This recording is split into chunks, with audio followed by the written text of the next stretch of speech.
सुनो ये बोलम नहीं देह संभराता बन्हवा जवनिया के दूर दी बुझाता गवने हरी में हरी छोड़ी गइल कहीं से दोसर तू रखले बाड़ो ऐसन बुझाता।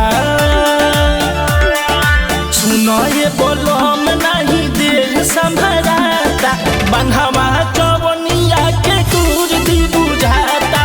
सुनो ये बोलम नहीं देह संभराता बन्हवा जवनिया के दूर दी बुझाता। बन्हवा जवनिया के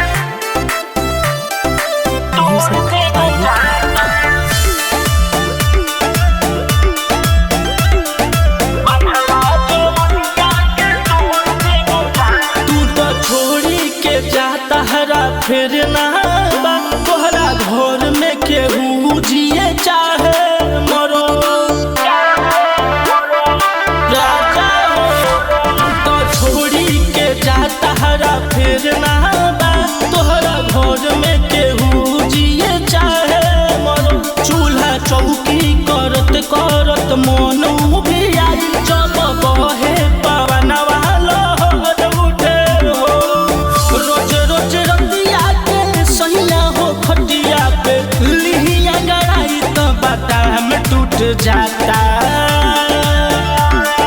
सुनो ये बोलम नहीं देह संभराता बन्हवा जवनिया के दूर दी बुझाता। सुनो ये बोलम नहीं देह संभराता बन्हवा जवनिया के दूर दी बुझाता। बन्हवा जवनिया के दूर दी बुझाता। दूर दी बुझाता।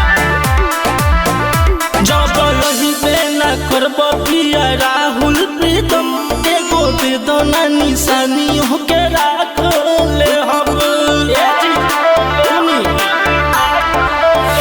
जब यही बेना करब पिया राहुल प्रीतम एगो दे दो ना निशानी होके राख ले हम।